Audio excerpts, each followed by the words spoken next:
see anybody that could that effort. That's Yeah, we're not ready to play. I mean, we're capable. We've done it throughout the whole playoffs. But it's on us. They can definitely repeat it. So we got to do the job to stop them and make them uncomfortable.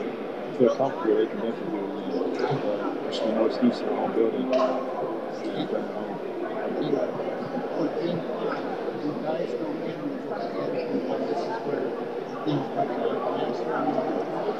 everybody can spin their head. I don't think so. It's a new year. I mean, you can draw in the past and say, you know what, this game 5, act like it's like game 7 in the now, so you don't want to give them life going back home.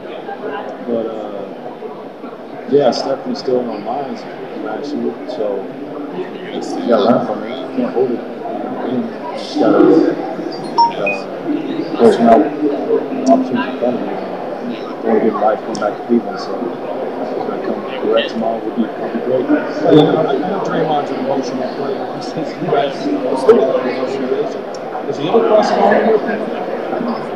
No, he's been great this year, I think.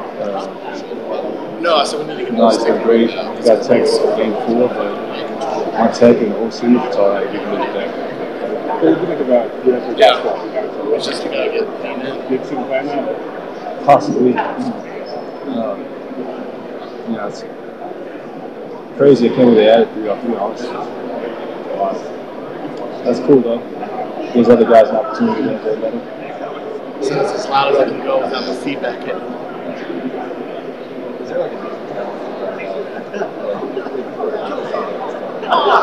Oh, definitely.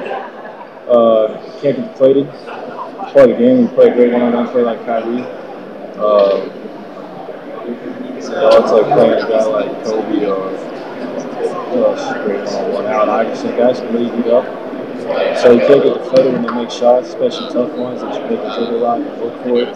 That's all you can do. And my mindset, guarding a guy like Kyrie, is just make him earn every bucket he gets.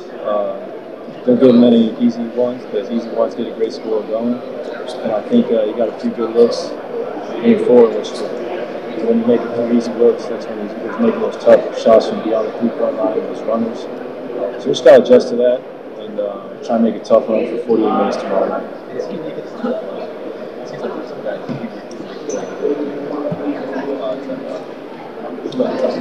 Yeah, it doesn't really seem like he has a weakness going either way or pulling up, so it makes it that much more challenging. Just try to use my length and contest every shot, and try and tire him out because he has the ball so much in his hands, and LeBron does so much for that team that maybe he's scoring a lot, in the first 30 minutes, but hopefully gets more tired towards the fourth. That's the mindset you got to have, and not play the score, but just play each possession individually.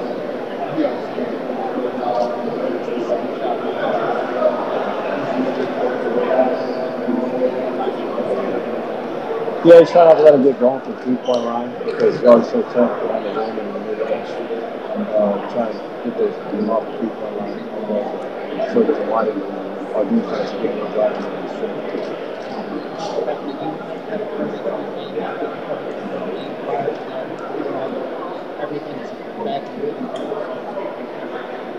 Oh yeah, I think so.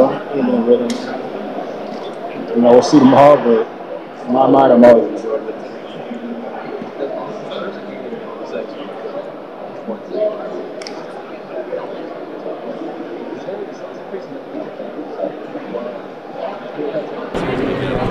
And you never know what can happen, injuries and whatnot. So you don't want to extend the series at all. And it's going to be a challenge to close out. Close out games are always the hardest, but we all have the mentality of a game 7. And just because, when you're at home, Larry O'Brien Trophy so close, you got to embrace the challenge and close it out. And that's a mentality. Just saying the difference between Steph this year and last year's game in the playoffs. Yeah. Certainly are different. Well, his health is obviously, he didn't have the MCL thing anymore, and he's healthy. It's a huge difference. Then he's just beat himself. He's doing stuff that I've seen him do his whole career, so Not much is different. I would just say the health part probably. Did you guys recognize he was really kind of laboring a bit last year? Or? He was laboring, but he's not the type of player who complains or shows weakness. He wasn't 100%, but that's all right. He's still at 80. He's still one of the best players in the NBA. So he's never gonna be that guy to show weakness or complain. You guys were the best team this year defending threes by far. Yeah. The team makes 24 threes against you. How much of that is hot? How much of that is breakdown?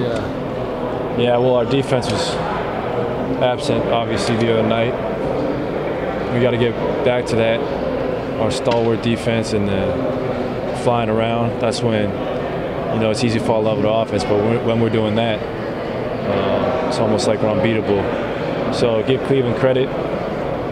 They moved the ball real well, collapsed or getting in the lane, whatever they wanted. So some of that was on us as well. We played with no force on that end of the ball and kind of let them do what they wanted to do instead of dictate the pressure and kind of dictate what we wanted them to do. So they're far more dangerous three-point shooting team this year than they were last year. I don't think so. I think they're probably a little better, but they were setting records in the playoffs from 3 last year, so I don't think it's that much different.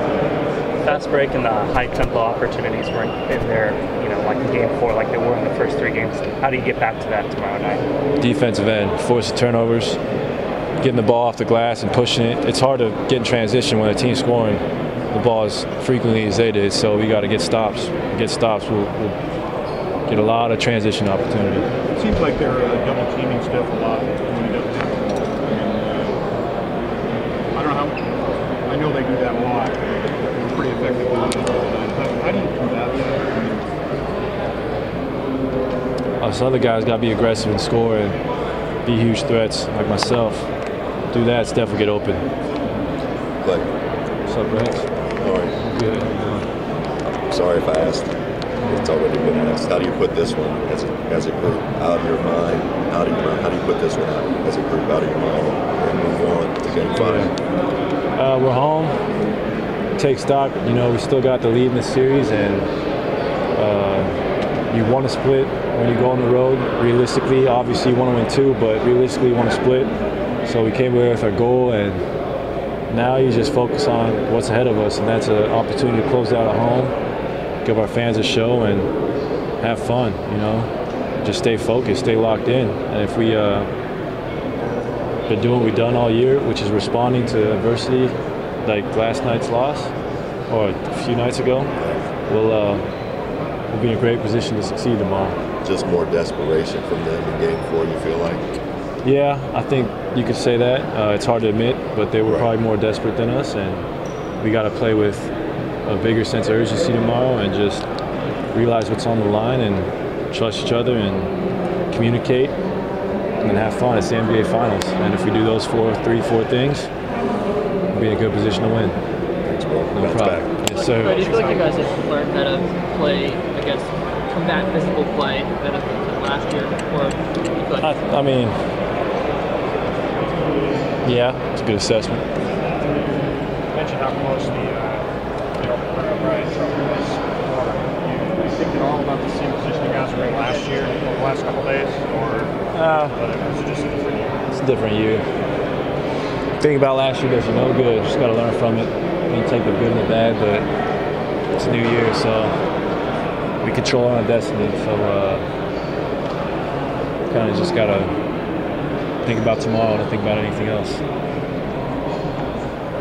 Is that it? Thanks, go ahead.